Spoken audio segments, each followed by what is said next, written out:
দাউদ আলাইহিস সালাম থেকে নিয়ে ঈসা আলাইহিস সালাম পর্যন্ত প্রত্যেকটা নবী এদের উপরে লানত করেছেন। তাহলে এতটা বদ হলে যে একজন নবী তার জাতিকে লানত করে, আপনি কি মনে করেন? মুহাম্মদুর রাসূলুল্লাহ সাল্লাল্লাহু আলাইহি ওয়াসাল্লাম তিনি তার উম্মতকে অনেক মন্দ পেয়েছিলেন, কিন্তু কখনো লানত করেননি, প্রয়োজন হয়নি লানত করার। কিন্তু এদের নবী এতটা বদ পেয়েছেন এদেরকে যে লানত পর্যন্ত করে গেছেন। এটা হলো এই ইহুদি নাসারার জাত।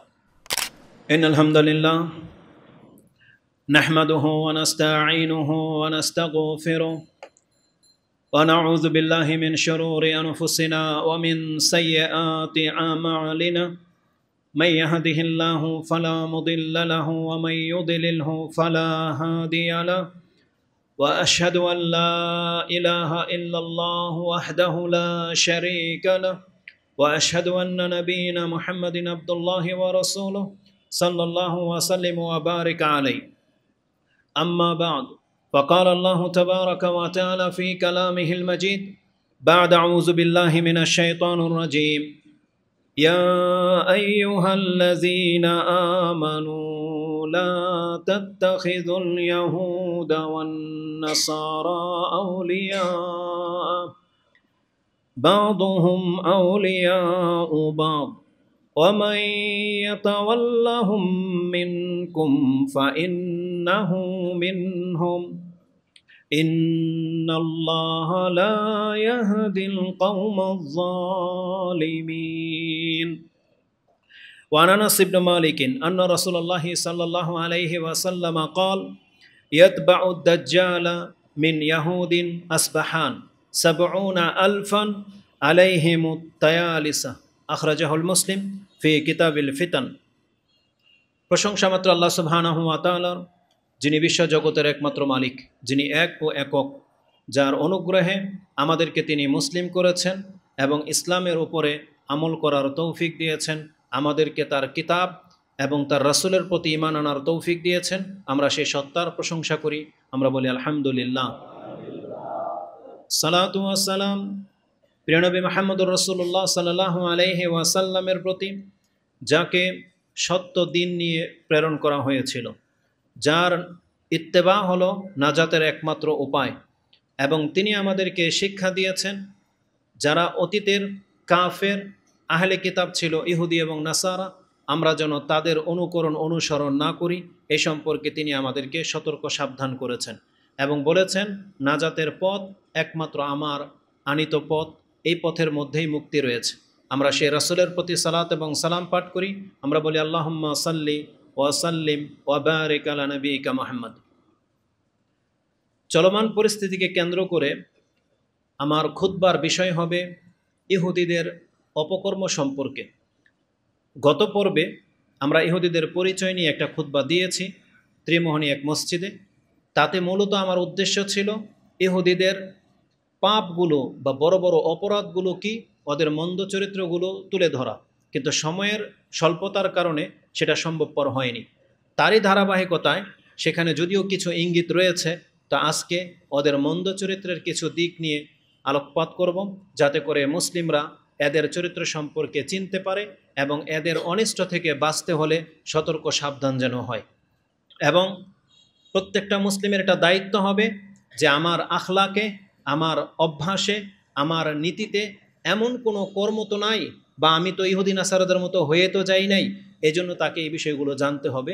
যদি এমন কোনো অপরাধ ত্রুটি তাদের মধ্যে থেকে থাকে, তাহলে আমাদেরকে সতর্ক সাবধান হওয়া উচিত। আল্লাহ সুবহানাহু ওয়া তাআলা কোরআনের বেশ কিছু আয়াতে এককভাবে ইহুদিদের চরিত্র বা ইহুদিদের অন্তর কত খারাপ হতে পারে এই সম্পর্কে ইঙ্গিত করেছেন। ইহুদিদের এবং আহলে কিতাবদের সম্পর্কে আপনি জানলে এটা আশ্চর্য হবেন, যতগুলো নবী এবং রাসূল এই বিশেষ করে বনি ইসরায়েলের মধ্যে এসেছে, অন্য কোনো জাতিকে আল্লাহ এত নবী রাসূল দেননি। বরং আল্লাহ সুবহানাহু ওয়া তাআলা তাদের মধ্যে নবী রাসূল প্রেরণ করার ক্ষেত্রে কোনো বিরতি দেননি, অব্যাহত থেকেছেন। পর্যায়ক্রমে একের পর এক নবী, এমনকি নবীর সাথে রাসূলের সাথে আরেক নবীও একই সময়তে এই পৃথিবীতে বসবাস করেছে। তাদেরকে দিন রাত সতর্ক সাবধান করা হয়েছিল, কিন্তু তাদের মধ্যে খুব অল্প সংখ্যক লোক ঈমান নিয়ে আসতো। আর অধিকাংশরাই বিরুদ্ধাচরণ করত। বরং তাদের উদ্যত্ততা এমন হতো যে তাদের অপকর্মে যদি নবীরা তাদেরকে সতর্ক সাবধান করতেন, তখন এরাই সেই নবীদেরকে পর্যন্ত হত্যা করে দিত। এতটা উগ্র জাতি এই ইহুদি। কেন যেন মনে হয় আল্লাহ সুবহানাহু ওয়া তাআলা এই জাতিটাকে আমাদের কাছে পেশ করে দিয়ে এটা দেখাতে চেয়েছেন যে কারো অন্তর যদি খারাপ হয়, কারো অন্তর যদি বক্র হয়, বা কারো অন্তর যদি নিজে থেকে সে লক করে রাখে যে আমি হেদায়েত নেব না, মানে আমি আমার মতোই থাকব, যে নিজের পরিবর্তন চায় না, আল্লাহ দেখাতে চেয়েছেন এমন ব্যক্তিদের কাছে হাজারো নবী আসলেও তার মধ্যে কোনো দিন পরিবর্তন ঘটবে না। এজন্য আমাদের উচিত অন্তরকে খোলা রাখা। যেই কোনো সময় হেদায়েতের ডাক আপনার আমার মধ্যে আসতে পারে, যাতে আমরা সেই সত্যটা গ্রহণ করে নিতে পারি। এজন্য আমাদের অন্তরকে সবসময় খোলা উন্মুক্ত রাখতে হবে। কোনো একটা মতাদর্শের উপরে সেটাকে তালা লাগিয়ে দিতে হবে না।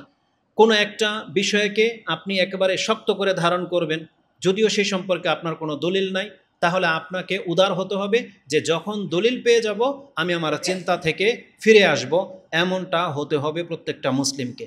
আর ইহুদিরা এমনটা ছিল না। ইহুদিদের অন্তর ছিল অত্যন্ত শক্ত, তালা লাগানো। কোরআনে আল্লাহ সুবহানাহু ওয়া তাআলা সেই কথাটা বলেছেন। এদের অন্তরের খারাপির কারণে আল্লাহ সুবহানাহু ওয়া তাআলা বলতে চেয়েছেন যে এরা নবীদের সাথে খুব খারাপ আচরণ করেছে। পার্থক্য হলো, হয়তো আপনি কাউকে মানলেন না, যেমন আমাদের সমাজে কি হয়, কেউ কাউকে পছন্দ করে না, সেটা হলো তার বিপরীত ধর্মী কোনো আলেম, বিপরীত কোনো মাযহাব, বিপরীত কোনো ধর্মের অনুসারী, তখন তার প্রতি ঘৃণা বিদ্বেষ আসাটা স্বাভাবিক। কিন্তু যে যাকে ভালোবাসে, যাকে নবী হিসেবে গ্রহণ করলো, যাকে নিজেদের আলেম বলে জানে, তাহলে তার সম্পর্কে আবার শত্রুতা করবে, এটা কোনো সভ্য জাতির কাজ না। কিন্তু একমাত্র ইহুদি জাতির মধ্যে সেটা ছিল। এরা মুসা আলাইহিস সালামের উপরে ঈমান এনেছিল, এত তা সত্ত্বেও মুসা আলাইহিস সালামকে তারা বহুভাবে কষ্ট দিয়েছে, বহুভাবে। এরা হারুন আলাইহিস সালামের প্রতি ঈমান এনেছিল, কিন্তু ঈমান আনা সত্ত্বেও হারুন আলাইহিস সালামকে পর্যন্ত এরা হত্যা করে দিতে চেয়েছিল। এই ঘটনাটা কোরআনে আল্লাহ সুবহানাহু ওয়া তাআলা উল্লেখ করেছেন। যখন মুসা আলাইহিস সালাম তুর পাহাড়ে গিয়েছিলেন তাওরাত নিয়ে আসার জন্য, তার ভাই হারুন আলাইহিস সালামকে এই জাতির দায়িত্ব দিয়ে গেলেন এবং বললেন তুমি তাদেরকে দেখে শুনে রাখবে, এরা যেন বিচ্ছিন্নবাদী হতে না পারে। কিন্তু 40 দিনের ব্যাপার মাত্র, তারা কি করলো? বাছুর পূজায় লিপ্ত হলো। হারুন আলাইহিস সালাম যখন তাদের এই গর্হিত কাজ দেখলেন, তখন তিনি তাদেরকে বাধা দেওয়ার চেষ্টা করলেন। এই জাতি কি করেছে এটা আপনি সরাসরি হারুন আলাইহিস সালামের মুখ থেকে শোনেন। আল্লাহ সুবহানাহু ওয়া তাআলা সেই আয়াতটা আমাদেরকে জানিয়ে দিয়েছেন, যেটা আপনি সূরা আল আরাফ 7 নম্বর সূরার 150 নম্বর আয়াতে পেয়ে যাবেন। মুসা আলাইহিস সালাম এসে যখন হারুন আলাইহিস সালামের চুলে এবং দাড়িতে ধরলেন, ধরে এবং নিজের দিকে টান দিলেন লাঞ্ছিত করার জন্য, যে তুমি থাকতে এই কাজটা কিভাবে হলো। এই ঘটনাটা আল্লাহ বলেছেন, ও আখাযা বিরাসি আখিহি, তিনি তার ভাইয়ের মাথা ধরে টানলেন, ইয়াজুররুহু ইলাই, তার দিকে টানলেন। কালা ইয়াবনা উম্মাহ, কালা ইয়াবনা উম্মাহ, হে আমার মায়ের পেটের ভাই, ইন্নাল কওমা, এই জাতি কি করেছে, ইস্তাদিউফুনি, ইন্নাল কওমা ইস্তাদআফুনি, আমাকে দুর্বল করে দিয়েছে, মানে এরা সবাই এক হয়ে গেছে আমাকে ফেলে দিয়ে, মানে আমার উপরে এরা জয়ী হয়ে গেছে, মানে আমাকে দুর্বল করে দিয়েছে, এত খারাপ আচরণ করেছে। ওয়াকাদু ইয়াকতুলুনানি, এবং উদ্যত হয়েছে আমাকে মেরে দেবে। মানে আমি যখন তাদেরকে বারবার নিষেধ করতেছিলাম, তখন এরা এক পর্যায়ে আমাকে মেরে দেওয়ার প্ল্যান করেছে, তখন আমি ক্ষান্ত হয়েছি, আপনার আসা পর্যন্ত আমি অপেক্ষায় ছিলাম। তখন তাকে ছেড়ে দিয়েছেন মুসা আলাইহিস সালাম। তাহলে হারুন আলাইহিস সালাম বলতেছেন যে এরা আমাকে হত্যা করে দিতে চেয়েছিল। তাহলে এটা হচ্ছে এই ইহুদি জাতি, যারা তাদের নবীদেরকে পর্যন্ত হত্যা অনেক নবীকেই করেছে। তো এরা নিজেদের স্বার্থ হাসিলের জন্য নিজেদের নবীদেরকে হত্যা করতে কোনো দ্বিধা করে না। এরা এতটাই মন্দ চরিত্রের যে এদের এই মন্দ চরিত্রের কারণে আল্লাহ সুবহানাহু ওয়া তাআলা বলেছেন, এদের উপরে যতজন নবী প্রেরিত হয়েছিলেন, প্রত্যেক নবী একটা সময় এসে এই জাতির উপরে লানত করেছেন। প্রত্যেকটা নবী, কোনো একজন নবী বাদ ছিলেন না। আল্লাহ দাউদ আলাইহিস সালাম থেকে নিয়ে শুরু করে ঈসা আলাইহিস সালাম পর্যন্ত 2টা নাম উল্লেখ করেছেন। তার মানে দাউদ আলাইহিস সালাম থেকে নিয়ে ঈসা আলাইহিস সালাম পর্যন্ত যত নবী রাসূল এসেছেন, প্রত্যেক নবী এই জাতির উপরে লানত করে গেছে যে তাদের উপর আল্লাহর গজব নাজিল হোক, বদদোয়া করে গেছেন।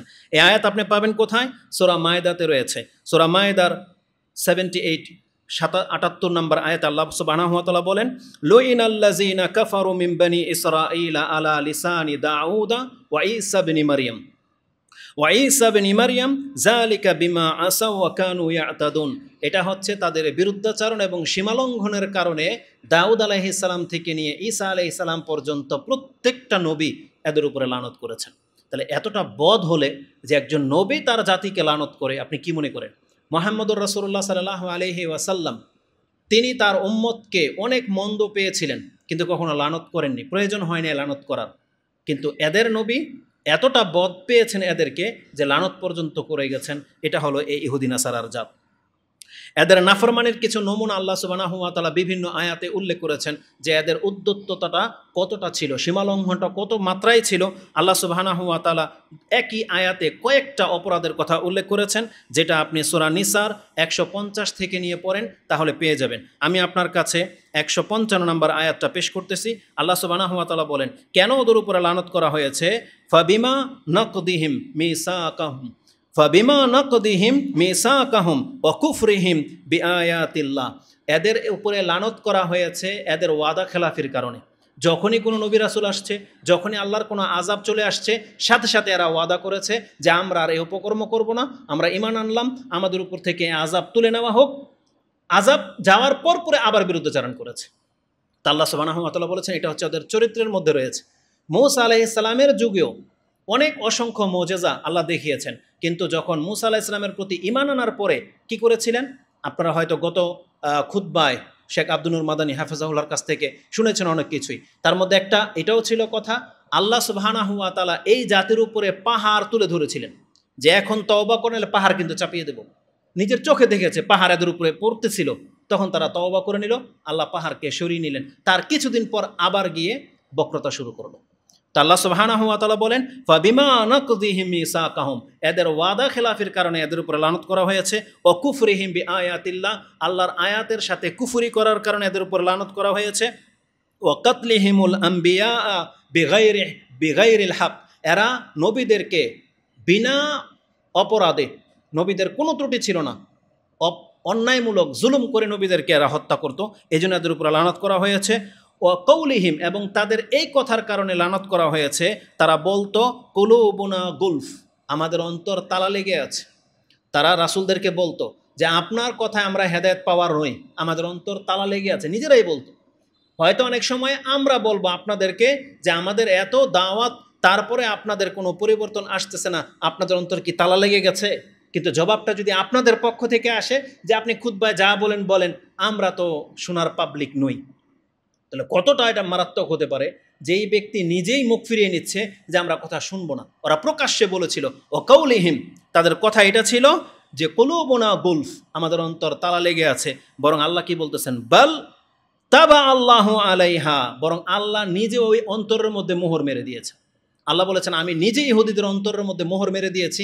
এই জাতি কোনোদিন কোনো নবীর দাওয়াত গ্রহণ করা জাতি নয়। আল্লাহ নিজে থেকে রাগ করে ওদের উপরে মোহর মেরে দিয়েছেন। আলাইহা বিকুফরিহিম, তাদের কুফরির কারণে। আল্লাহ সুবহানাহু ওয়া তাআলা বলেন, ফালা ইউমিনু ইল্লা কালিলা, তাদের মধ্য থেকে খুব অল্প সংখ্যক লোকই ঈমান আনবে, অধিকাংশ লোক ঈমান আনবে না। আর আল্লাহ সুবহানাহু ওয়া তাআলার এই কথাই সত্য বলে প্রমাণিত হয়েছে যে মূসা আলাইহিস সালাম থেকে নিয়ে আজও পর্যন্ত ইহুদিদের ঈমান আনার লোকের সংখ্যা ছিল খুব কম। কোনো নবীর প্রতি তারা ঈমান আনেনি। সর্বশেষ ঈসা আলাইহিস সালামের প্রতি তারা ঈমান তো আনেই নাই, বরং তাদের দাবি যে তারা তাকে হত্যা পর্যন্ত করে দিয়েছে। একটু পরে সেই কথাটা আসবে। তো আল্লাহ সুবহানাহু ওয়া তাআলা বলেন ওদের অন্তরে তালাবদ্ধ থাকার কারণে ওদের মধ্যে খুব অল্প সংখ্যক লোক ঈমান এনেছে, আর বাকিরা ঈমান আনেনি। আল্লাহ বলেন ওবে কুফরিহিম, আর তাদের এই কুফুরির কারণে ও কাউলিহিম আলা মারিয়ামা বুহতানান আজিমা, এবং এরা মরিয়ম আলাইহিস সালামকে অনেক চরম একটা অপবাদ দিয়েছিল, তাকে জানি বলে সম্বোধন করেছিল এই ইহুদিরা। এবং ওয়াকাউলিহিম, আল্লাহ বলেছেন তাদের কথা এটাও ছিল ইন্না কাতালনাল মাসিহা ঈসা ইবনে মারইয়াম রাসূলুল্লাহ, এবং এরা আল্লাহর রাসূল মারইয়াম আলাইহিস সালামের ছেলে ঈসাকে হত্যা করার দাবি করে। আল্লাহ বলেছেন এই সমস্ত অপরাধের কারণে ওদের উপরে আমি নবীদের মাধ্যমে লানত ঘোষণা করে দিয়েছি। এটা আল্লাহ সুবহানাহু ওয়া তাআলা সূরা নিসার 155-156 নম্বর আয়াতে আপনি পেয়ে যাবেন। তাহলে এই আয়াতের মধ্যে আমরা কতগুলো মন্দ চরিত্র এবং বড় বড় পাপের দিক নির্দেশনা পাচ্ছি। তারা এক ওয়াদার খেলাফ করে, তারা আল্লাহ সুবহানাহু ওয়া তাআলার সন্তান সাব্যস্ত করেছে। যদি এখানে কুফরি কথাটা আছে, সন্তান সাব্যস্ত করার পরে আয়াতটা একটু পরে আসবে। তাদের সবচেয়ে বড় অপরাধ যে তারা আল্লাহ সুবহানাহু ওয়া তাআলার সাথে শিরক স্থাপন করেছে, মানে সন্তান সাব্যস্ত করেছে, এর মাধ্যমে কুফরি করেছে। তারপরে তারা ওয়াদার খেলাফি করতো সব সময়, তারা নবীদেরকে হত্যা করত, এটা হচ্ছে তাদের 3 নম্বর পাপ। তারপরে তারা হবে দাজ্জালের অনুসারী, এই শেষ যুগের দাজ্জালের অনুসারী হবে এই ইহুদিদের বড় একটা অংশ। পঞ্চম হলো এরা যে কোনো ধরনের প্রতারণা করতে দ্বিধা করে না, বরং মদিনার ইতিহাসে দেখা গেছে যে রাসূলুল্লাহ সাল্লাল্লাহু আলাইহি ওয়াসাল্লামের সাথে এরা কয়েকবার প্রতারণা করেছে, রাসূল সাল্লামকে হত্যা পর্যন্ত করে দিতে চেয়েছিল প্রতারণামূলক। এবং এরা যেই সমস্ত বাকি পাপগুলো আছে, আপনার নজরে যেই কোনো একটা পাপ, যেটা পাপ আপনি জেনে নেন, এই পাপটা প্রথমে যদি খোঁজেন যে কাদের মাঝে আছে, 1 নম্বরে পাবেন ইহুদি, ওই পাপটা ইহুদিদের মাঝে শুরু হয়। বরং কোরআন বলতেছে যে কোনো পাপের সূচনাটা ওদের মধ্য থেকে প্রথম শুরু হয়, মুসলিমদের মাধ্যমে সেটা শুরু হয় না। হত্যা বলেন, জেনা বলেন, আর জেনার কিছু ধরন আছে, সেই ধরনগুলো হয়তো মুসলিমদের মাথায় কোনো দিন আসবেই না, কিন্তু ওরা সেটাকে চালু করে। মুসলিম কোনো দিন মাহরমের সাথে খারাপ দৃষ্টি কোনো দিন মুসলিমের চোখ যায় না, এটা শুরু করে যদি করে থাকে কেউ, এটা ইহুদিদের কাছ থেকে আসছে এবং এই হিন্দু মুশরিকদের কাছ থেকে আসছে। ওদের কাছে কোনো মাহারামটা হারাম নাই, ওদের কাছে মহিলা হইলেই হলো, ওরা ওদের বোন, মা, বেটি যার তার সাথে এগুলো করতে পারে, কুকুর যেমন একটা পশু হলেই হলো। এটা হচ্ছে ইহুদি নাসারার জাতি। আল্লাহ সুবহানাহু ওয়া তাআলা এদের সম্পর্কে বলেছেন, এদের যতগুলো চলমান পাপ আছে তার মধ্যে শীর্ষস্থানীয় পাপ হলো সুদ খাওয়া। এই সুদের প্রচলন ইহুদিদের মধ্যে সবচেয়ে বেশি, এবং এদের উল্লেখযোগ্য পাপ হলো নেশা করা, এবং উল্লেখযোগ্য পাপ হলো সমকামিতা, এবং উল্লেখযোগ্য পাপ হলো এদের নারীরা উলঙ্গ হয়ে রাস্তাঘাটে চলে। একেবারে কাপড়বিহীন এমনও এরিয়া আছে যেখানে কাপড় তারা পরিধান করে না। তাহলে এই সূচনাটা করেছে এই ইহুদি জাতিরা। তাহলে আসুন এই কথাগুলোর প্রত্যেকটার দলিল এক এক করে আমি আপনার কাছে পেশ করি যে এত জঘন্য পাপের পাপী এই ইহুদি জাতি। সবচেয়ে বড় পাপ যেটা বলেছি, যে এরা আল্লাহ সুবহানাহু ওয়া তাআলার সাথে শরীক বা অংশীদার সাব্যস্ত করেছে। কোরআনে আল্লাহ সুবহানাহু ওয়া তাআলা সূরা তাওবা 9 নম্বর সূরার 30 নম্বর আয়াতে বলেছেন, ওয়াকালাতিল ইয়াহুদু উযাইর ইবনুল্লাহ, ইহুদিরা বলে যে উযাইর হচ্ছে আল্লাহর পুত্র, নাউযুবিল্লাহি মিন যালিক। অথচ আল্লাহ সুবহানাহু ওয়া তাআলা বলেছেন যে এই কথার না আল্লাহর পক্ষ থেকে কোনো দলিল নাজিল করেছেন, আর না এই সম্পর্কে কোনো তথ্য ওদের কাছে আছে, বরং এটা ওদের মন গড়া একটা বানানো। তো ওরা উযাইর আলাইহিস সালামকে ওদের আল্লাহর পুত্র সাব্যস্ত করেছে। আশ্চর্য ব্যাপার হলো কোরআনে উযাইর শব্দটা আসছে, কিন্তু আমি কিছু ইহুদিকে সাক্ষাৎকার নিতে দেখেছি ওরা উযাইর আলাইহিস সালামকে চিনে না। তো জিজ্ঞেস করলো তাহলে কে? ইজর, ওদের কিতাবের মধ্যে ইজরা একটা নাম আছে, ওরা উযাইর নামে কাউকে চিনে না। বর্তমানের ইহুদিরা ইজরা নামের কাউকে আল্লাহর পুত্র বলে সাব্যস্ত করে থাকে। তো ইজরা হয়তো উযাইর কাছাকাছি শব্দ হবে হয়তো সেজন্য।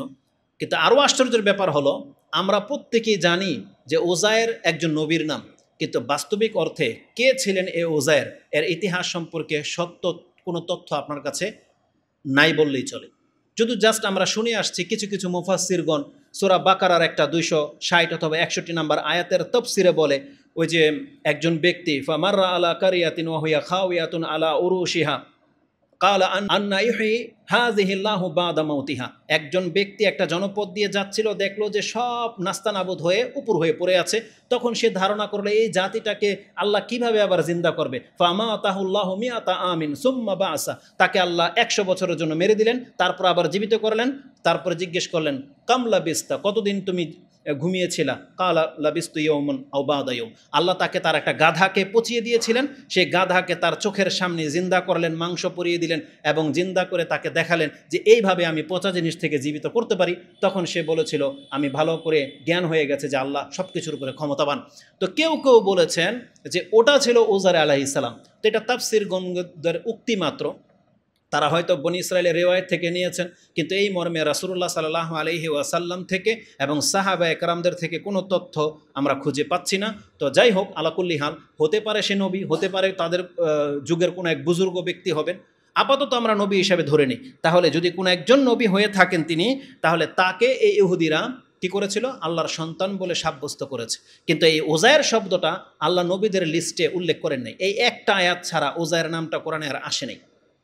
তো জানি না তিনি কে ছিলেন। তো এই উযাইরকে তারা আল্লাহ সুবহানাহু ওয়া তাআলার নবী, আল্লাহর সন্তান বলে দাবি করেছে। আল্লাহ সুবহানাহু ওয়া তাআলা বলেন ওদের এই দাবি, ওদের মুখের এই কথাটা কত বড় পাপ, কোরআনের বিভিন্ন আয়াতে আল্লাহ সুবহানাহু ওয়া তাআলা এটা খণ্ডন করেছেন। তার মধ্যে একটা আয়াত নিয়ে নেন আপনি সূরা কাহাফ, যেটা প্রত্যেক জুমার দিন অধিকাংশ মানুষ পাঠ করে থাকেন। তার শুরুর দিকেই রয়েছে এই কোরআন কেন আল্লাহ নাজিল করেছেন। আল্লাহ বলেছেন তাদেরকে সতর্ক করার জন্য যারা আল্লাহর সন্তান সাব্যস্ত করে। কত জঘন্য তাদের কথা। মা লাহুম বিহি মিন ইলমিন ওয়ালা লি আবাইহিম কাবুরাত কালিমাতান তাখরুজু মিন আফওয়াহিহিম ইয়াকুলুনা ইল্লা কাযিবা। আল্লাহ বলতেছেন কত মন্দ গর্হিত তাদের মুখের কথা এবং তাদের বাপদাদাদের কথা, এই সম্পর্কে না তাদের জ্ঞান আছে আর না তাদের বাপদাদাদের কাছে কোনো জ্ঞান আছে। তারা তো কেবল মিথ্যা ছাড়া কোনো কথা বলে না। তার মানে আল্লাহ সুবহানাহু ওয়া তাআলা এটাকে মিথ্যা দাবি বলেছেন, যেটা অত্যন্ত জঘন্য কাজ। এবং এই একটা কথার কারণেই ওদেরকে আল্লাহ সুবহানাহু ওয়া তাআলা জাহান্নামে নিক্ষেপ করে দিবেন।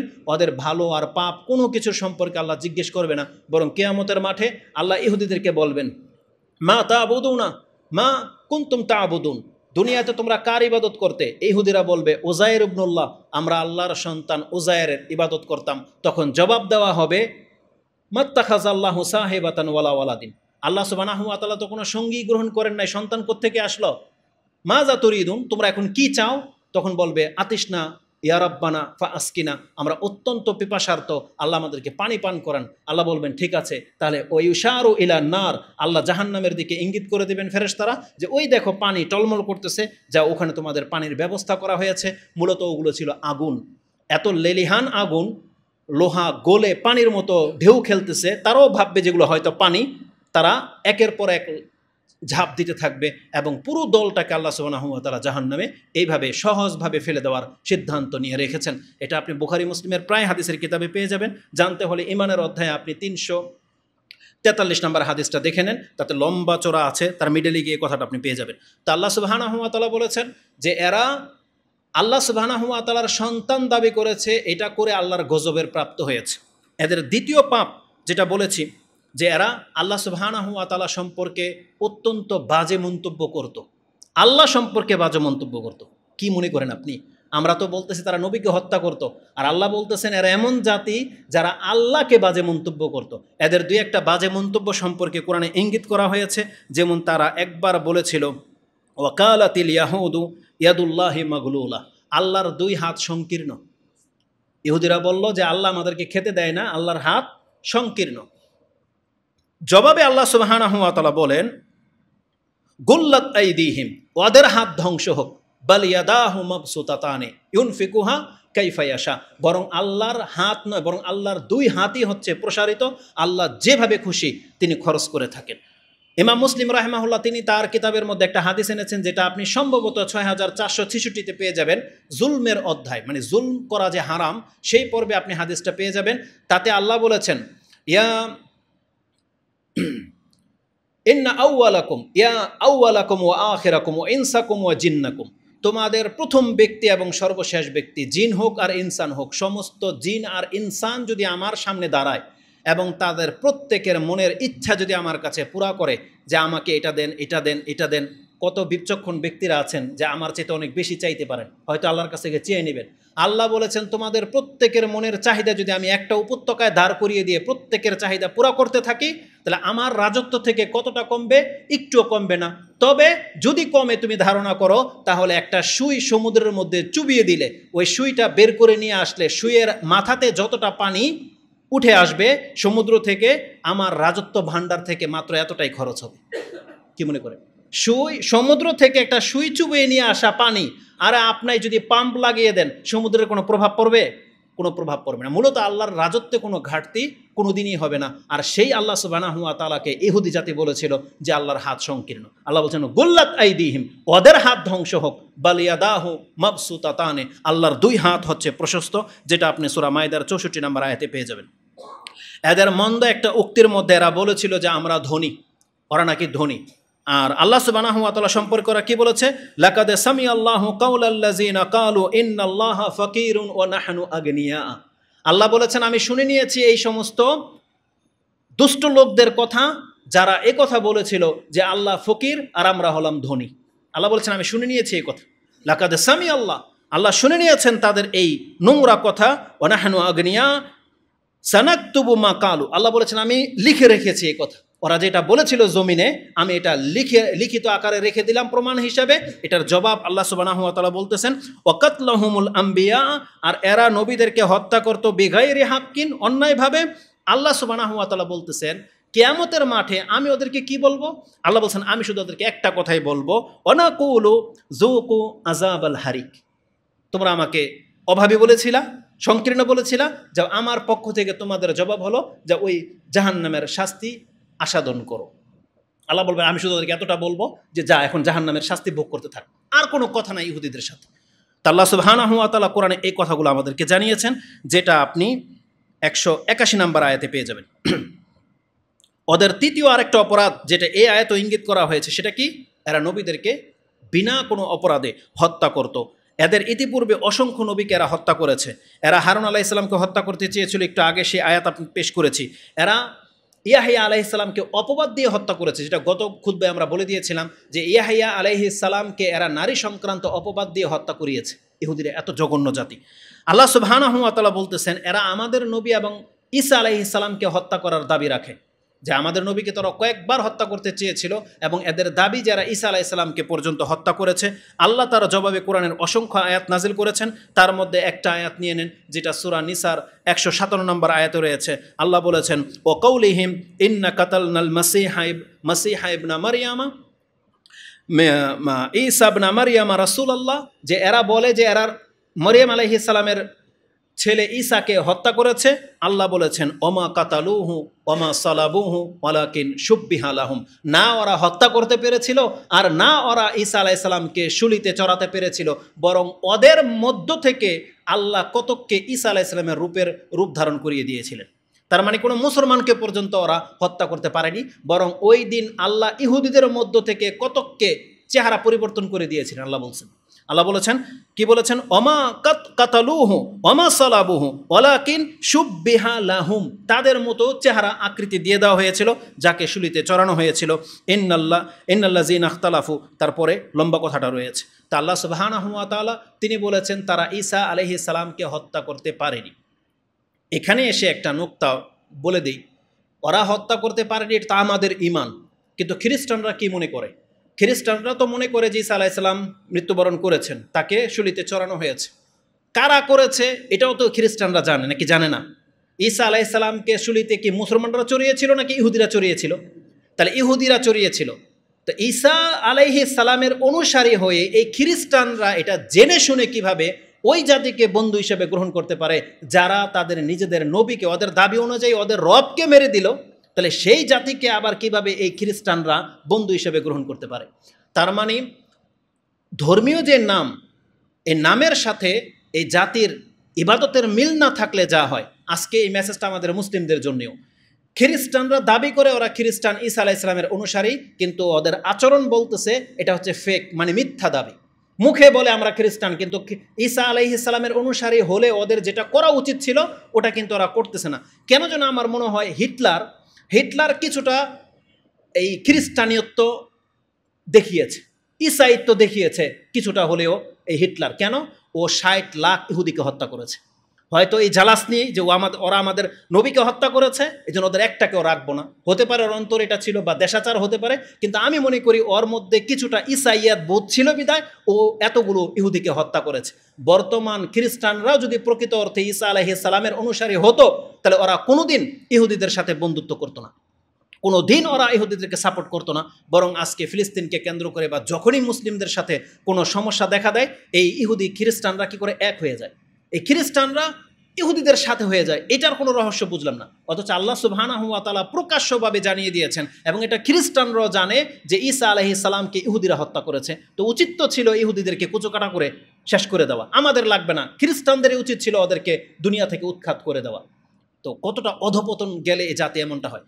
কেন বললাম যেটা আমাদেরকে জানতে হবে? আজকে আমাদের অধিকাংশ মুসলিমদের চরিত্র হয়ে গেছে এটা, আমরা নিজেদের মুসলিম বলে দাবি করি, কিন্তু আমাদের ধর্মের ক্ষেত্রে ওই মুসলিমত্ব আমাদের জাগে না। যখনই রাসূলুল্লাহ সাল্লাল্লাহু আলাইহি ওয়াসাল্লামকে নিয়ে অপমানজনক কিছু হয়, অবমাননাকর কিছু হয়, কিছু মানুষ তার ইমানের জাজবা দেখায়, তাও 1 থেকে 1 সপ্তাহ পর আবার যেই ব্যক্তি তার জীবন থেকে ইহুদি নাসারাদের প্রোডাক্টকে ছুঁড়ে ফেলে দিয়েছিল, ওই 1 মাস তারপরে আবার সেই খাদ্যের দিকে সে ঝুঁকে গেছে। সেই খাদ্যের দিকে ঝুঁকে গেছে। তার ওই কথা ভুলে গেছে যে ডেনমার্ক একটা সময় আমাদের নবীকে অপমান করেছিল, ইহুদি নাসারার অমুক রাষ্ট্র আমাদের নবীকে এটা বলেছিল। তখন একটা পর্যায়ে সে ভুলে যায়, সে হিন্দুদের সাথে বন্ধুত্বে লিপ্ত, পূজাতে অংশ নেয়, কত কি করে, অথচ বলতেছে আমরা মুসলিম। যেখানে আমাদের ধর্ম বলতেছে পুতুল পূজা হচ্ছে শয়তানের পূজা, আর আপনি মুসলিম হয়ে ওই খ্রিস্টানদের মতো ইহুদিদের সাথে যেমন বন্ধুত্ব করে, আপনি মুসলিম হয়ে হিন্দুদের সাথে এরকম বন্ধুত্ব করে ফেলেন। তাহলে এটা হচ্ছে একটা মিথ্যা দাবি। না, আপনি যদি সত্যবাদী হন তাহলে আপনার দাবি অনুযায়ী আপনাকে আমল করতে হবে। আপনি যদি প্রকৃত অর্থে মুসলিম হন তাহলে ইসলামটাকে আপনাকে আঁকড়ে ধরতে হবে।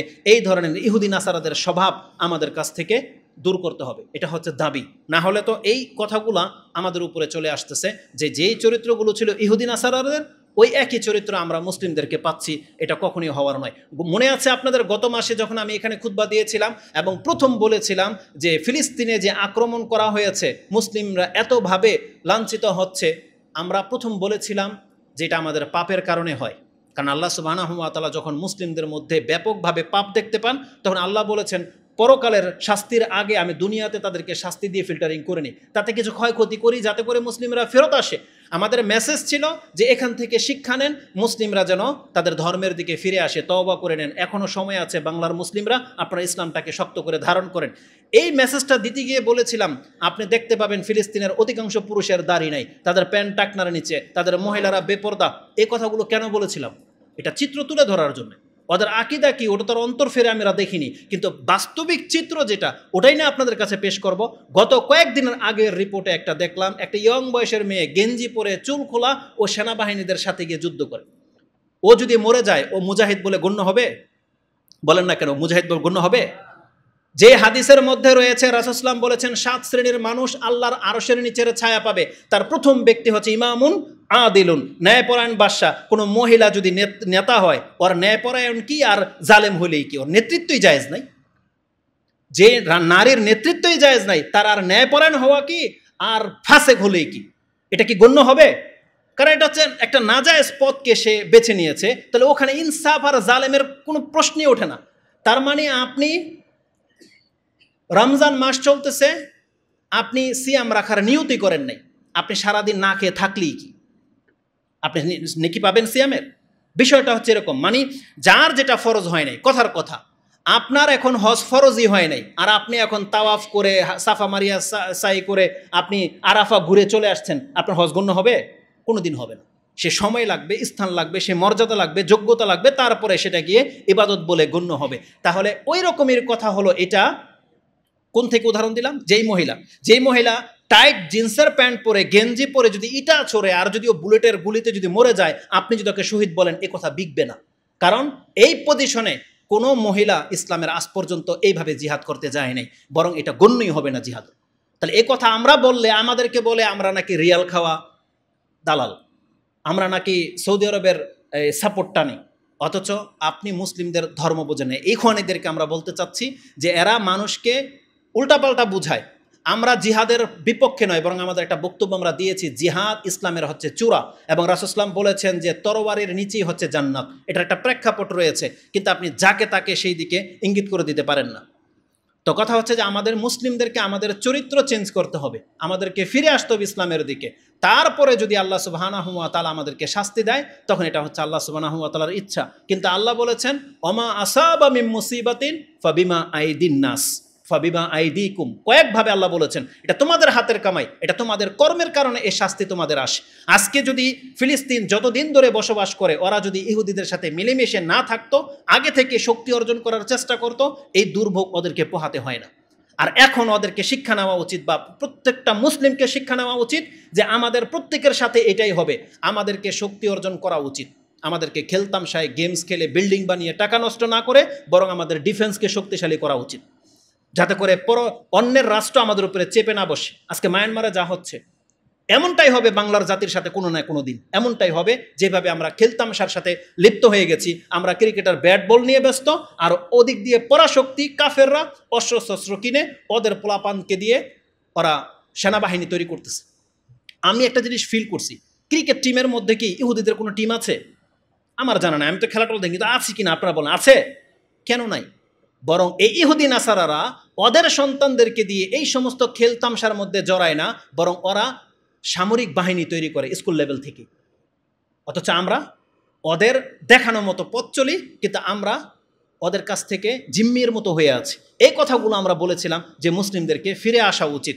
আমরা কি কখনো চাই যে একটা মুসলিম, আরে যখন আপনার চোখের সামনে, আমাদের নেচার কি, যখন দেখি রাস্তাঘাটে একটা দাড়িওয়ালা লোকের সাথে কোনো একজন ব্যক্তি দাড়ি নাই মানে তর্কে জড়াচ্ছে, খারাপ আচরণ করতেছে, দাড়ি থাকার কারণে ও কি হিন্দু না বৌদ্ধ, ও কি শিয়া নাকি হানাফি না আহলে হাদিস, আমরা কিগুলো দেখি, তখন দাড়িওয়ালা হওয়ার কারণে আমরা তার সাপোর্টে এগিয়ে যাই, যে আগে শুনি যে কি হয়েছে, এই লোকটাকে তুমি মারতেছে কেন বা কি হয়েছে, পরে আমরা দেখবো এ কি নাকি। তাহলে আমরা সেই জাতি যারা মুসলিমের মাথায় টুপি দেখলে আমাদেরও অন্তর কাঁপে, তার অপমান দেখলে আমাদেরও কষ্ট হয়, আমরা হলাম সেই জাতি। তাহলে কোনোদিন মুসলিম মার খেলে আমরা কোনোদিন আনন্দ হতে পারি না, আমরা কোনোদিন শান্তিতে থাকতে পারি না। এই সমস্ত মিথ্যুকরা মুনাফিকরা আমাদের সম্পর্কে অপবাদ দেয়, আমাদের বক্তব্য কাটছাট করে নিয়ে অপবাদ দেয় যে দেখেন এই যে ফিলিস্তিনি মার খাচ্ছে, আর এ বলতেছে এদের দাড়ি নাই দেখা বিলে আল্লাহ সুবহানাহু ওয়া তাআলা এদেরকে ইহুদিদেরকে দিয়ে মার দিলেন। আমরা বক্তব্য এটা বলেছিলাম। তো এই হলো আমাদের জাতির অবস্থা। এরা একজনের পেছনে লেগে আছে, অথচ মূল উপদেশ মেসেজটা কি সেটাই তারা নিতে চায় না। এটা হলো আমাদের চরিত্র। তো কিভাবে আমরা অন্যকে দোষারোপ করতে পারি? তো আল্লাহ সুবহানাহু ওয়া তাআলা বলতেছেন ইহুদিদের 3 নম্বর সবচেয়ে বড় পাপ, এরা হলো নবীদেরকে হত্যা করেছে। 4 নম্বর পাপ, নবীদেরকে হত্যা করেছিল। আমাদের নবীকে কিভাবে হত্যা করার চেষ্টা করেছিল, দুই একটা ঘটনা বলি। যেই দিন রাসূলুল্লাহ সাল্লাল্লাহু আলাইহি ওয়াসাল্লাম মদিনায় আসলেন, ইহুদিদের সাথে একটা চুক্তি করলেন যে বাহিরের থেকে কোনো শত্রু আক্রমণ করলে আমরা মিলে এটাকে প্রতিহত করব। ওরা বলছে ঠিক আছে, আর আমাদের মধ্য থেকে কেউ যদি অন্যায়ভাবে অন্য কোনো গ্রুপের কাউকে মেরে দেয়, তাহলে যে রক্তপণ আসবে তা আমরা তোমরাও কিছু দিবা আমরাও কিছু দিব, দিয়ে ওকে বাঁচাবো। বলছে ঠিক আছে। তো এমন একটা ঘটনা ঘটেছিল কোনো একজন সাহাবীর মাধ্যমে, যে অন্য একটা কাউমের কাউকে সে হত্যা করে দিয়েছিল। তো রক্তপণ হিসেবে অনেক সম্পদ তাদেরকে দেওয়ার কথা ছিল। তো কিছুটা সম্পদ রাসূল সাল্লাল্লাহু আলাইহি ওয়াসাল্লাম জড়ো করেছেন, কিছুটা সম্পদ এই ইহুদিদের কাছ থেকে রাসূল সাল্লাল্লাহু আলাইহি ওয়াসাল্লাম চাইতে গিয়েছিলেন, যেহেতু তোমরা চুক্তি করেছিলে। আর তখনই বলেছিল ওরা যে আল্লাহকে অভাবী, কথা বলেছিল। তারপরে আরেক গ্রুপ বলছে ঠিক আছে আপনি এখানে বসেন, আমরা আমাদের প্রাপ্য নিয়ে আসতেছি। তখন ওরা প্ল্যান করলো যে একে উপর থেকে পাথর ফেলে দিয়ে আজকে একে হত্যা করে দিব। আল্লাহ সুবহানাহু ওয়া তাআলা রাসূল সাল্লাল্লাহু আলাইহি ওয়াসাল্লামকে ওহী নাযিল করে দিলেন যে আপনি দ্রুত এখান থেকে উঠে যান। রাসূল সাল্লাল্লাহু আলাইহি ওয়াসাল্লাম আবু বকর ওমরকেও কিছু বলেন নাই, রাসূল সাল্লাল্লাহু আলাইহি ওয়াসাল্লাম সোজা শুধু হাঁটা ধরলেন। আবু বকর ওমর দেখলেন যে রাসূল কিছু না বলে চলে যাচ্ছে, অনেকক্ষণ হয়ে গেল, তারা উঠে চলে গেল। তখন রাসূল সাল্লাল্লাহু আলাইহি ওয়াসাল্লাম ফিরে এসে বললেন অ্যাটাক করো, এদেরকে ঘেরাও করো। তারপর ওদেরকে দুর্গ ঘেরাও করা হলো। 1 মাস বা 23 দিন তাদেরকে অবরোধ করে দেওয়ার পরে আল্লাহ সুবহানাহু ওয়া তাআলা এই ইহুদিদেরকে লাঞ্ছিত করলেন। আর ওরা ওখান থেকে দুর্গ থেকে রাসূল সাল্লাল্লাহু আলাইহি ওয়াসাল্লামকে যখন গালি দিল, তখন রাসূল সাল্লাল্লাহু আলাইহি ওয়াসাল্লাম বলেছেন তোমরা সুসংবাদ গ্রহণ করো, এদের অধঃপতনের সময় চলে আসছে, ফাইনাল হয়ে গেছে। তারপর ওদের খেজুর গাছগুলো কিছুকে কেটে নেওয়া হলো এবং বাকিগুলোকে রেখে নেওয়া হলো। আর ওরা ওদের নিজের হাতে নিজেদের ঘর বাড়িগুলো ভেঙে চৌখাট দরজা যা যা নেয়ার নিয়ে ওদেরকে খাইবরে বিতাড়িত করে দেওয়া হলো। সেই ঘটনা আপনি সূরা হাশরের মধ্যে পেয়ে যাবেন। আল্লাহ সুবহানাহু ওয়া তাআলা বলতেছেন তাহলে এরা এই দুষ্ট চরিত্রের জাতি, যে রাসূল সাল্লাল্লাহু আলাইহি ওয়াসাল্লামকে পাথর মেরে ফেলতে চেয়েছিল। যখন আবার খাইবরে রাসূল সাল্লাল্লাহু আলাইহি ওয়াসাল্লাম বিজয় করলেন, এখন ইহুদিদের সাথে কি করার করবেন, তখন ইহুদিরা কি করলো, রাসূল সাল্লাল্লাহু আলাইহি ওয়াসাল্লামকে বিষ মিশিয়ে বকরি হাদিয়া হিসেবে পাঠালো। এই কথাটা এখানে রয়েছে যে মদিনায় এসে একবার তাকে জাদু করেছিল, সেই হাদিসটা প্রথম বলি। যায়েদ ইবনে আরকাম কালা সাহারান নবী সাল্লাল্লাহু আলাইহি ওয়াসাল্লাম রাজুলান মিনাল ইয়াহুদ। রাসূলুল্লাহ সাল্লাল্লাহু আলাইহি ওয়াসাল্লামকে মদিনায় জাদু করে মেরে দিতে চেয়েছিল, সে ছিল একজন ইহুদি। সেই হাদিসটা আপনি সূরা নাসাইতে পেয়ে যাবেন 40-80 নম্বরে। ওখানে ইহুদি শব্দটা আছে বিদায় আমি নাসাই থেকে হাদিসটা কোট করলাম, যদিও হাদিসটি বুখারী মুসলিমে রয়েছে। যে রাসূল সাল্লামকে যে জাদু করা হয়েছিল এই হাদিসটা বুখারী মুসলিমেরই হাদিস, কিন্তু লোকটা কে ছিল ওই ইহুদি শব্দটা নাসাইতে আছে, সেই জন্য আমি নাসাই থেকে আপনার কাছে কোট করলাম। খাইবরের যুদ্ধে এরা বিষ খাইয়েছে, এই কথা আমি বলেছি। এই হাদিসটা আপনি নিয়ে নেন, এটাও ইমাম বুখারী রাহিমাহুল্লাহ কোট করেছেন। আবু হুরায়রা তাকালা লাম্মা ফুতিহা খাইবার, যখন খাইবার বিজয়ী হয়ে গেল, উহদিয়াত লিন্নবী সাল্লাল্লাহু আলাইহি ওয়াসাল্লাম শাতান, তারা রাসূল সাল্লামকে একটা বকরি উপঢৌকন হিসাবে হাদিয়া হিসাবে পেশ করলো। তাতে ছিল সুম্মুন, বিষ মাখানো। রাসূলুল্লাহ সাল্লাল্লাহু আলাইহি ওয়াসাল্লাম সেটা মুখে তুলতে সে গোস্ত থেকে আওয়াজ আসলো যে আপনি এটাকে গিলে ফেলেন না, এটা ফেলে দেন, এটার মধ্যে বিষ মাখানো আছে। রাসূল সাল্লাম বললেন যতগুলো ইহুদি আছে সবগুলোকে আমার সামনে জড়ো করা হোক। তারপর তাদেরকে জিজ্ঞাসা করা হয়েছে কেন তোমরা বিষ মিশিয়েছিলে? তখন এরা চালাকি করে বলতেছিল যে আমরা এটা নিশ্চিত জানি যদি আপনি নবী হন তাহলে এই বিষে আপনার কোনো ক্ষতি করবে না, আর আপনি যদি মিথ্যুক হন তাহলে আফত দূর হয়ে যাবে। এরা এইভাবে চালাকি করে জবাব দিয়েছিল। রাসূলুল্লাহ সাল্লাল্লাহু আলাইহি ওয়াসাল্লাম যদিও যে বিষ মিশিয়েছে ওটাকে শুধু হত্যা করেছে, একজন মহিলা ছিল, বাকিগুলোকে এই অপরাধের শাস্তি দেওয়া হয় নাই। তো ওদের দুর্গ থেকে ওদেরকে বের করা হয়েছিল। এক পর্যায়ে মদিনাতে আরেকটা দল যখন গাদ্দারি করেছে, তখন রাসূলুল্লাহ সাল্লাল্লাহু আলাইহি ওয়াসাল্লাম দেখলেন একবার গাদ্দারি করার কারণে ওদেরকে আমি মদিনা থেকে খাইবরে পাঠিয়েছি, তারপর আরেকটা গ্রুপ গাদ্দারি করলো, এখন এদের বিচার কি হবে? এরা বলতেছে তাহলে আমরা চাই যে আপনি উত্তম বিচার করেন। যখন রাসূল ইসলামের দিকে ঠেলে দিয়েছে, তার অন্তর তো এমনি নরম, তিনি বলছে ঠিক আছে তোমরা কি চাও এখন? তোমাদের কোনো নেতা যদি তোমাদের বিচার করে দেয় তাতে কি তোমরা সন্তুষ্ট হবে? বলছে হ্যাঁ আমরা সন্তুষ্ট হব। ওরা ভাবছিল যদি আমাদের নেতা আমাদের জন্য বিচার করেন তাহলে তা আরও সহজ, রাসূলের চাইতে বেশি সহজ বিচার আনবেন। তারা সাদ বিন মুয়াজকে নিয়ে আসা হলো। তিনি অসুস্থ ছিলেন, তার বল্লম ঢুকেছিল, তাকে ঘোড়ায় করে নিয়ে আসা হয়েছে। বলল যে সাদ তোমার উপরে দায়িত্ব ছেড়ে দিলাম, তুমি যেটা বিচার করবে এটাই। সাদ বিন মুয়াজ তিনি বলেছিলেন ইয়া রাসূলুল্লাহ আজকে আমার ফয়সালা কি এই জাতি মেনে নেবে? তারা সবাই বলছিল মেনে নেবে। বলছে যিনি আমাকে দায়িত্ব দিলেন তিনি কি মেনে নেবেন? তার মানে রাসূল ইসলামের দিকে ইঙ্গিত করে দিয়েছেন। বলছে হ্যাঁ যিনি তোমাকে দায়িত্ব দিল তিনিও মেনে নেবেন, আজকে তোমার ফয়সালাটা যেটা হবে এটা আমি রাসূল পর্যন্ত মেনে নেব। সুবহানাল্লাহ। সাদ বিন মুয়াজ বললেন তাহলে ইয়া রাসূলুল্লাহ প্রত্যেকটা ইহুদিকে হত্যা করা হোক, ওদের নারীদেরকে শিশুদেরকে বন্দী করা হোক, কি মনে করেন?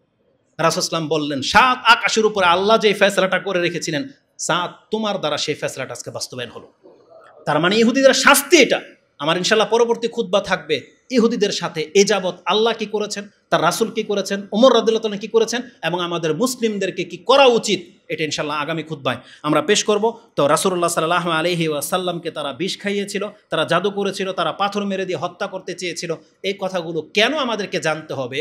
তার মানে জানতে হবে যাদের সামান্য দুই একটা মিঠা মিঠা কথায় এই যে আজকে বলতেছে তাদের সাথে সমঝোতা করার জন্য। আমার মনে হয় না আমরা রাষ্ট্রের কেউ হলে আমরা বলতাম যুদ্ধ লেগে গেছে তো লেগে গেছে, এখন আর পিছপা হওয়া যাবে না, এই যুদ্ধ থামবে না। যতগুলো মুসলমানকে হত্যা করা হয়েছে তার 3 ডবল ইহুদিদেরকে যদি হত্যা না করা হয় তারা এই যুদ্ধ থামানো উচিত না, এটা হওয়া উচিত ছিল এখন। বরং এরা বলতেছে জিম্মিদেরকে ছেড়ে দেওয়ার শর্তে নাকি যুদ্ধ বন্ধ করবে। ওরা একটা জিম্মিকে তো ছাড়া উচিত না, বরং প্রত্যেকটাকে হত্যা করা উচিত। তারপরে কিভাবে ইহুদিদেরকে এই জায়গা থেকে বিতাড়িত করা যায় এটা হওয়া উচিত ছিল মুসলিম শাসকদের বর্তমান কাজ। আমেরিকা কি করবে এটা পরে দেখে নেওয়া যেত, কিন্তু জানি না আল্লাহ সুবহানাহু ওয়া তাআলা তাদের মধ্যে কোথায় কোন দুর্বলতা রেখেছেন। তবে আমরা মুসলিমরা শুধু আমাদের নেতাদের সম্পর্কে দোয়া ছাড়া আর কি করতে পারি? আমরা আল্লাহর কাছে দোয়া করতে পারি আল্লাহ তুমি তাদেরকে শক্তিশালী করো, আল্লাহ তুমি তাদেরকে হিতাহিত জ্ঞান দান করো, আল্লাহ এদেরকে তোমার দিন প্রতিষ্ঠাকারী বানিয়ে দাও, এবং এদেরকে যেই রকম নেতা হওয়া উচিত ছিল যেটা রাসূল সাল্লাল্লাহু বলেছেন তাদেরকে ওই মানের নেতা করে দাও। অথবা যদি এমন কোনো নেতা থেকে থাকে যারা এই দায়িত্বটা পালন করবে, আল্লাহ এদেরকে সরিয়ে দিয়ে ওই যোগ্য নেতাকে আমাদের নেতৃত্বস্থানীয় ব্যক্তি করে দাও। আমিন ইয়া রাব্বাল আলামিন। সুবহানাকা আল্লাহুম্মা রাব্বানা ওয়া বিহামদিকা আশহাদু আল্লা ইলাহা ইল্লা আনতা আস্তাগফিরুকা ওয়া আতুবু ইলাইক।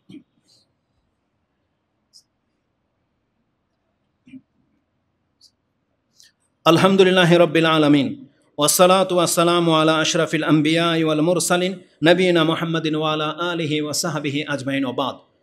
ওদের পাপের মধ্যে আরেকটা মারাত্মক বা গুরুত্বপূর্ণ একটা বিষয় যেটা আমাদের প্রত্যেকটা মুসলিমকে আজকে স্মরণ রাখতে হবে। যদিও খুতবাটা আরেকটু লম্বা হতো, আমি আর কিছু বলবো না, শুধু এটা আমাকে বলা বেশি জরুরি। সেটা হলো ওদের 5 নাম্বার অপরাধ, সবচেয়ে বড় অপরাধ যেটা হতে যাচ্ছে সেটা হলো ওরা হবে ইহুদিদের একটা এমন দল যারা হবে দাজ্জালের অনুসারী। রাসূলুল্লাহ সাল্লাল্লাহু আলাইহি ওয়াসাল্লাম থেকে ইমাম মুসলিম এই হাদিস কোট করেছেন 54 নম্বর অধ্যায় কিতাবুল ফিতান, হাদিস নাম্বার হচ্ছে 7282।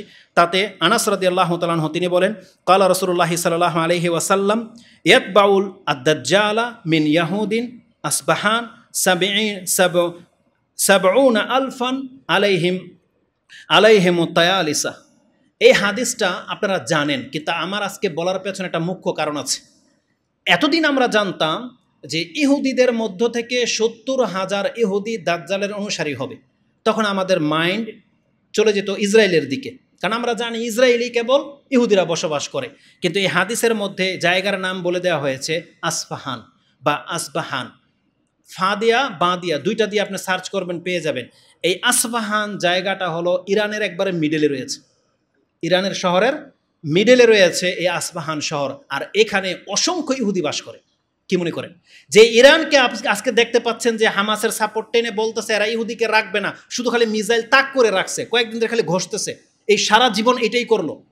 এই ইহুদিদের একটা অঞ্চলের মধ্যে অসংখ্য ইহুদি বাস করে।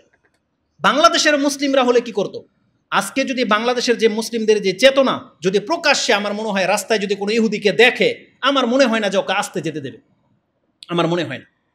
কারণ এটা হচ্ছে বাংলাদেশের মুসলিমদের একটা একটা ভাব যদি কোনো ইহুদিকে মেরে দেয় আমার মনে হয় চেপা চাপায় পেলে ওকে মেরে দিবে। এটা হচ্ছে আমাদের অবস্থা, আমরা হইলে এটাই করতাম। কিন্তু ইরানের মধ্যে একটা শহর পুরাটাই ইহুদিরা বাস করে।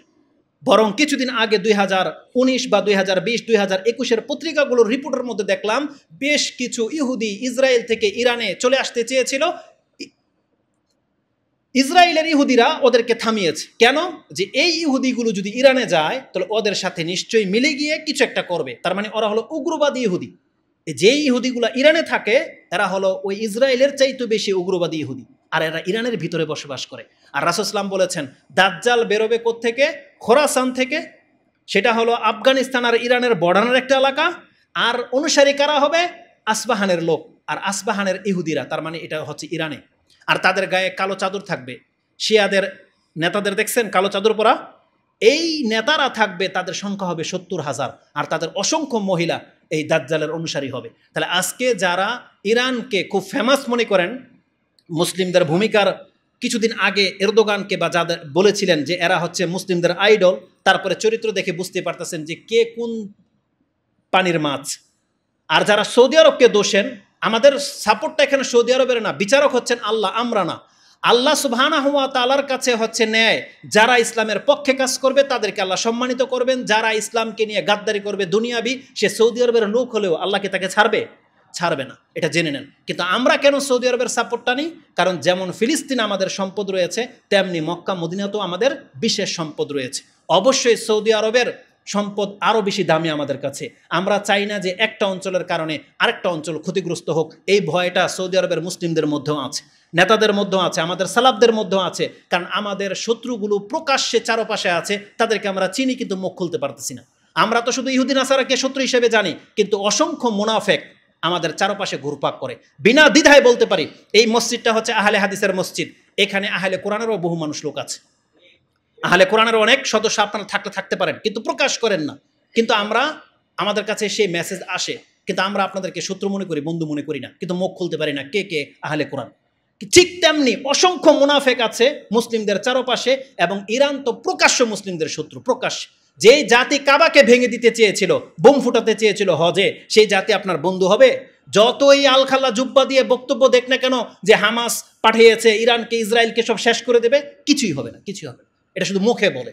আর যদি আল্লাহ সুবহানাহু ওয়া তাআলা কোরআনে বলেছেন এই জাতি যদি সাহায্যের জন্য এগিয়ে আসে, মুসলিমরা মাঠে নামলে এরা পেছন থেকে সরে যাবে। তোমরা এদেরকে চিনো না, আমি আল্লাহ এদেরকে চিনি। আল্লাহ বলেছেন এই কথা কোরআনে।